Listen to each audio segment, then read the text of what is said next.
drew up the concept for the helmet and this mind machine. There's the helmet he's eventually going to be recreating.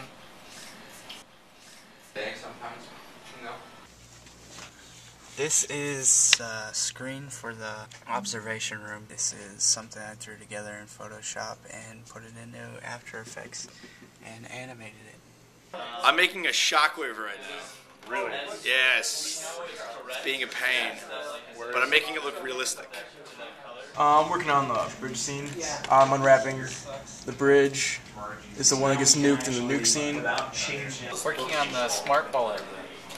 Basically taking the, the smart duster and converting it into a sleeker, more deadly bullet.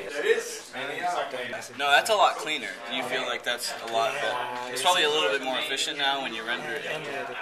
I don't know, something happened with my animation because I lost my... I had a second dropship going over there.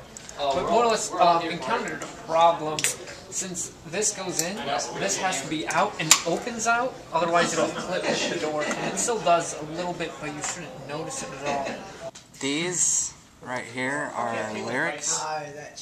Both of these are lyrics. And this is a Bioshock 2 review. Since last time, I'm not able to do physics. I have to do it manually. And I already have a kind of visualization of what I'm going for. Well, that's where the gear, the gear for the back pod is going to go in there. But so, it's part of the mind machine. This is going to go on the head. I'm working on a building, so I'm remaking it, and we're gonna put it in the hologram, have the sniper up here.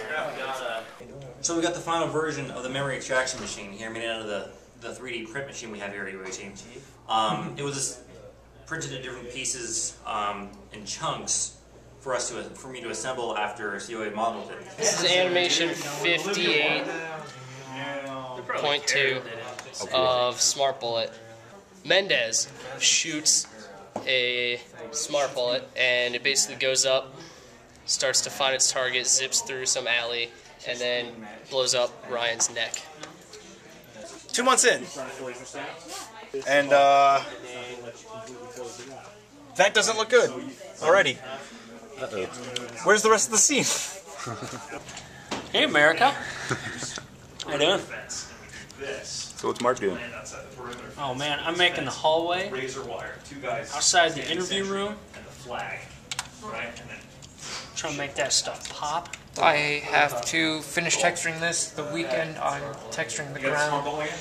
Putting some more grunge to add more visual detail. But yeah, it should be done in like 2 weeks. I finally finished the nuke. I finished the entire scene. It took me 3 semesters to do it after making the nuke, exploding up the bridge and everything else. But I'm finally done now. Oh yeah, and there's about 10 gigs going through this at once. It's kind of annoying. Yeah. All right, so this is a scene that takes place in what we call the CNC, the Command and Control Center for the base. So you can see the shot brings together everything. It's green screen photography. It's Maya modeling that Jessica did. It's the map that Austin designed in Photoshop and animated in After Effects, and then it's all brought together to make the final shot. So here I have the final version of the hangar exterior. It's roughly 300 frames. As you can see, the hangar opens. We have a dropship flying out, and the interior is rendered here. And I rendered out a ambient occlusion pass, which did soft shadows on all the objects. And when you combine the two, you have amazing detail. Yeah, so this is the final comp of the Smart Bullet. You can see Mendez, played by Angel Ruiz. He fires the bullet, and then we follow it as it dodges and weaves through the various piles of junk that are littering the streets of our battlefield. The bullet was modeled by A.J. Stevens, and then textured and animated by Kyle Jenkins. Kyle also did the fire contrail. Finally, it comes to the warehouse. It climbs up over the warehouse, and then enters its kill trajectory, and that would be that guy. Yeah. Terrorist. Kills me. Terrorist number 5, played by Ryan.